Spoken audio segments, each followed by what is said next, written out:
ప్రియులారా, మన ప్రభువైన యేసుక్రీస్తు వారి యొక్క శ్రేష్టమైన శక్తిభరితమైన నామములో మీకందరికీ శుభములు దీవెనలు కలుగునుగాక. అద్వితీయ దేవుడైన మన ప్రభువైన యేసుక్రీస్తు వారు రాజాది రాజు, రాజులకు రాజు, ఆయన ఆల్ఫా ఒమేగా అయిన వాడు, మహిమగల సింహాసనం మీద ఆసీనుడయ్యి పరలోకములోను భూమి మీద సర్వాధికారం కలిగి పరిపాలన చేస్తున్నవాడు, మనసు కలిగిన మహారాజు, ఆయన హృదయాలను ఎరిగిన దేవుడు, నీ హృదయాన్ని నీ మనస్సును ఎరిగిన దేవుడు, శాశ్వతమైన ప్రేమ చేత నిన్ను ప్రేమించిన దేవుడు. ఎవరు నిన్ను ప్రేమించినప్పటికీ నీవు కూడా ఆయన్ని ప్రేమించినప్పుడు కూడా ఆయన నిన్ను ప్రేమిస్తూ నిన్ను ప్రేమించాడు. నిన్ను ప్రేమించి నీ కొరకు తన ప్రాణాన్ని పెట్టిన దేవుడు ఆయన. ఇది నీ ఊహకు అందనది. ఈ లోకంలో నీవు ఒంటరివి కాదు. నువ్వు యేసుక్రీస్తుని రక్షకుడికి అంగీకరించి దేవుని ప్రేమయందు నీ విశ్వాసం ఉంచిన వాడవైతే ఇప్పటికే నీవు ఇది స్పష్టంగా అర్థం చేసుకుని ఉంటావు. దేవుడు లోకమును ఎంతో ప్రేమించాడు. ఆ ప్రేమను ఎలా చూపించాడంటే, దేవుని సహవాసాన్ని కోల్పోయిన మానవుణ్ణి దేవుని సహవాసంలోకి తీసుకురావటానికి, నిత్య జీవాన్ని కోల్పోయిన మానవుడికి మరలా నిత్య జీవాన్ని ఇవ్వటానికి, దేవుని యొక్క కుమారత్వాన్ని పోగొట్టుకుని జీవాన్ని పోగొట్టుకుని మరణంలోకి వెళ్ళిన మానవుడికి మరలా జీవం ఇవ్వటానికి, వెలుగులోనికి తీసుకురావటానికి, దేవుని కుమారుడిగా కుమార్తెగా దేవుని ఇంటివాడిగా చేసుకుంటానికి దేవుని కుమారుడైన వాడు మనిషి కుమారుడిగా మారాడు. నీ పాపమును నా పాపమును సిలువలో మోసుకున్నాడు. శాశ్వత పరిష్కారాన్ని చెల్లించాడు. పాపం వల్ల వచ్చే జీతం మరణము, అయితే ఆ మరణాన్ని ఆయన అనుభవించాడు. కాబట్టి ఇప్పుడు యేసుక్రీస్తును నొందిన వారికి ఏ శిక్షా విధియు లేదు.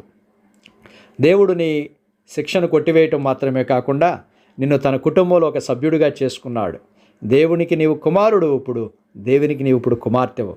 అయితే నీవు ఇప్పుడు దేవుని సంఘానికి వెళుతూ, ఆలయానికి వెళుతూ ప్రభుని ఆరాధిస్తూ, బైబిల్ చదువుకుంటూ, ప్రార్థన చేసుకుంటూ, సహవాసంలో ఉంటూ, నీ కష్టాలు బాధలు ప్రార్థన ద్వారా దేవునికి తెలియచేసుకుంటూ, అనుదిన జీవితంలో ఈ లోకంలో బ్రతకటానికి కావలసిన వస్తువుల కొరకు, పిల్లల చదువుల కొరకు కానీ, ఒక గృహం కట్టుకోవటానికి కానీ, ఆర్థికంగా దీవించబడటానికి కానీ, ఆయా ప్రతి జీవన వ్యాపార విషయాల కొరకు దేవుని మీద నీవు ఆధారపడుతూ ప్రార్థన చేసుకుంటున్నావు.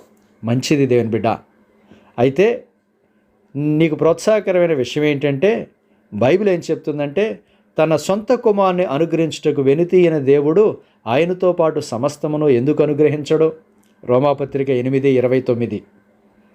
దేవుడు తన కుమారుని ఇచ్చాడు కదా, ఆయనకి అంతకంటే విలువైనది ఏమి లేదు. కాబట్టి ఆయన ఇచ్చిన దేవుడు నీకేదైనా ఇవ్వటానికి ఆయన సంకోచించడు. కాబట్టి ఇది ధైర్యం రప్పించేది.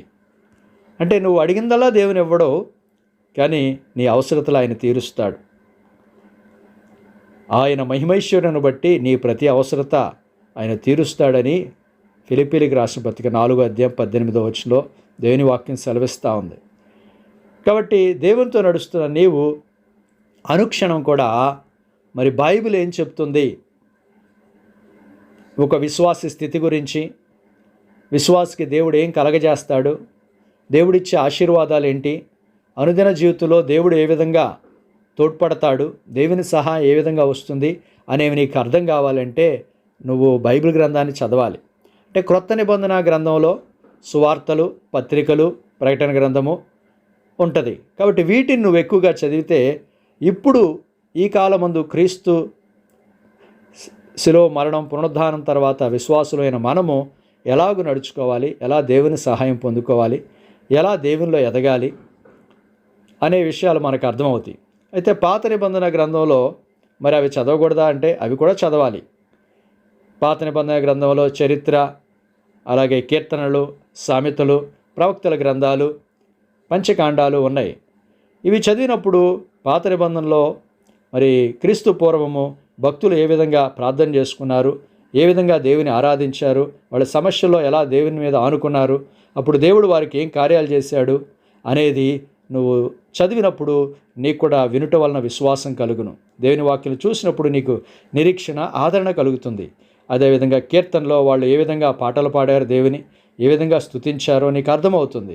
అదేవిధంగా ప్రవక్తల గ్రంథాలు, అలాగే బైబిల్ అంతా కూడా 3/4 వంతు ప్రవచనము. దేవుడు తన భవిష్యత్తు ప్రణాళికను, రాబో దినాల్లో ఆయన ఏమి చేస్తాడో, యేసుక్రీస్తు ద్వారా రక్షణ, మానవుల పాపక్షమాపణ, ఆ తర్వాత ఆయన రెండవ రాకడ, భూమి మీద ఏలుబడి, ఇవన్నిటిని గురించి ప్రవచనానుసారంగా దేవుడు అనేక ప్రవచనాలు చెప్పాడు. అవి పెద్ద ప్రవక్తల గ్రంథాల్లో, చిన్న ప్రవక్తల గ్రంథాల్లో ఉంటవి. వాటిలో చాలా వరకు ఇజ్రాయెల్ దేశానికి ఇవ్వబడిన ప్రవచనాలు. అవి కొంత మట్టుకు చాలా వరకు నెరవేరబడినాయి. కొన్ని ప్రవచనాలు మరి ప్రపంచానికి అందరికీ సరిపోయే ప్రవచనాలు, కొన్ని ప్రవచనాలు సంఘాన్ని గురించి, కొన్ని ప్రవచనాలు కేవలం ఇజ్రాయెల్ దేశం గురించి, వాళ్ళ భూమి గురించి. కాబట్టి వీటిని అర్థం చేసుకుని జాగ్రత్తగా విభజించి నీ యొక్క విశ్వాసాన్ని పెంపొందించుకోవచ్చు. అయితే ఇప్పుడు నీవు మరి ఒక విశ్వాసిగా ఉన్నప్పుడు దేవుడు ఏ విధంగా సహాయం చేస్తాడు అనే విషయాన్ని తెలుసుకోవాలి అంటే మరి ప్రత్యేకంగా క్రొత్త నిబంధన చదవాలి. క్రొత్త నిబంధన చదివి విశ్వాసంలో నీవు అంతకంతకు ఎదగాలి. మహిమ నుంచి అధిక మహిమకు నువ్వు ఎదగాలి. విశ్వాసం నుంచి అధిక విశ్వాసంలోకి నువ్వు ఎదగాలి. పరిశుద్ధత నుంచి అధిక పరిశుద్ధతలోకి నువ్వు ఎదగాలి. కొరింథీయులకు రాసిన మొదటి పత్రిక 1వ అధ్యాయంలో అంటాడు, క్రీస్తును గూర్చిన సాక్ష్యము మీలో స్థిరపరచబడినందున మీరు అన్ని విషయముల్లో, అనగా దేవుని గూర్చిన జ్ఞానములోను, దేవుని కుమారుని గూర్చిన జ్ఞానములోను, ఆత్మ సంబంధమైన జ్ఞానము, వివేచనలో, మరి సత్క్రియలు చేయుటలో, అన్ని విషయంలో మీరు ఎదుగుచు కృపావరములు కలిగి ఏ లోపము లేకుండా క్రీస్తు రాక కొరకు మీరు ఈ లోకంలో ఎదురు చూస్తూ ఆ దినమున నిరపరాధులుగా, నిర్దోషులుగా, పరిశుద్ధులుగా దేవుని ఎదుట నిలబడాలనే యొక్క ఆకాంక్షతో మీరు పరిశుద్ధతను కాపాడుకుంటూ ఈ లోకములో మీరు దేవుని కొరకు దేవుని ప్రేమిస్తూ దేవుని వెంబడిస్తున్నారు. మంచిది. మిమ్మల్ని అంతవరకు స్థిరపరచువాడు ఆయనే. తన కుమారుని సహవాసానికి పిలిచిన దేవుడు నమ్మదగినవాడు అని చెప్తా ఉన్నాడు. కాబట్టి దేవుని బిడ్డలారా, క్రైస్తవ విశ్వాసం అంటే ఏంటి? యేసు ప్రభువును నమ్ముకున్న తర్వాత ఒక విశ్వాస యొక్క గురేంటి అని అవి తెలుసుకోవాలి అంటే బైబిల్ చదవాలి. యేసుక్రీస్తు మనకు మాదిరిగా ఉన్నాడు. పౌలు గారు మనకు మాదిరిగా ఉన్నారు విశ్వాస జీవితానికి. ఈ లోకంలో అందరిలాగానే మనం చదువుకుని, అందరిలాగానే మరి మన యొక్క ఆహారం కొరకు ఒక ఉద్యోగమో వ్యాపారమో చేసుకుంటూ, చేతితో పని చేసుకుంటూ, ఈ లోకంలో మరి పిల్లలను పెంచి వాళ్ళకు వివాహాలు చేసి కుటుంబ వ్యవస్థను నడిపిస్తూ సమాజంలో దేవునికి ఇష్టలు, ఇతరులకు సాక్షులుగా ఉండే మంచి జీవితాన్ని జీవిస్తూ భక్తి జీవితాన్ని మనం కొనసాగించాలని దేవుడు కోరుకుంటున్నాడు.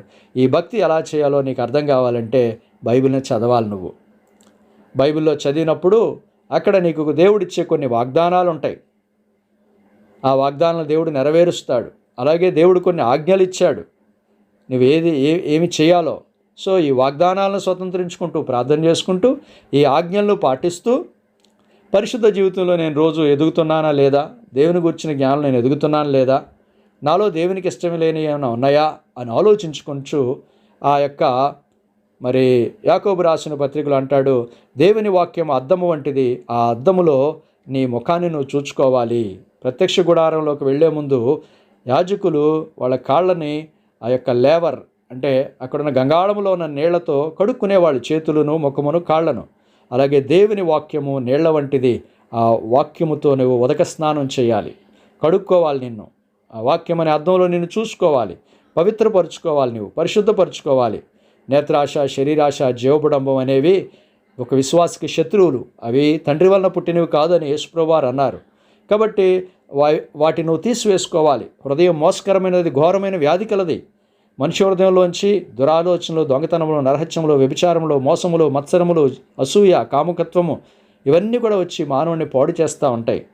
దేవునికి నీకు మధ్యలో ఏ పాపము కూడా అడ్డు రాకూడదు. దినములో అనేకసార్లు మనం పడిపోతాం, మన మాటలతో పడిపోతాం, చెడ్డ మాటలు పలుకుతూ ఉంటాం.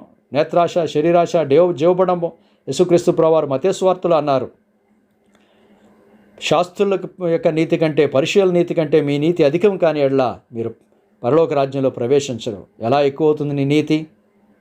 యేసు ప్రభువారు అన్నారు, ఇదిగో నరహత్య చేయవద్దని చెప్పబడింది కదా, అయితే నేను చెప్పేది ఏంటంటే నిర్నిమిత్తంగా ఒక వ్యక్తిని కోప్పడితే నువ్వు పాపివైపోతావు, దేవుని శిక్షకు గురవుతావు.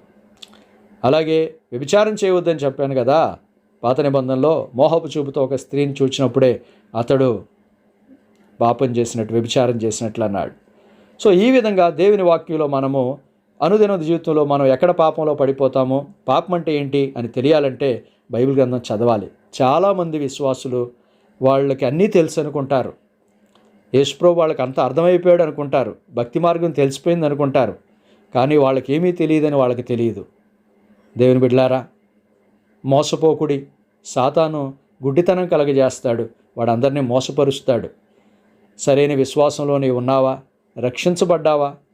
రక్షణలో, జ్ఞానంలో ఎదుగుతున్నావా? పరిశుద్ధతలో ఎదుగుతున్నావా? దేవుని గురేంటో తెలుసా? వ్యక్తిగతంగా నువ్వు పరిశుద్ధాత్మను పొందుకున్నావా? దేవునికి నీకు సంబంధం ఉందా? వాక్యం చదువుతున్నావా? వాక్యపు వెలుగులో నీ పాపాలు కడుక్కుంటున్నావా? అనుదినము పవిత్రపరచబడుతున్నావా? పరిశుద్ధపరచబడుతున్నావా? నీకు దేవునికి మధ్యలో పాపాలు అడ్డుగా ఉన్నాయో కడుక్కో ఇప్పుడే. దేవుని వాక్యాన్ని చదువు. దేవుని బిడ్డ, దేవుడు శ్రేష్టమైన ఆశీర్వాదాలు మన కొరకు ఉంచాడు.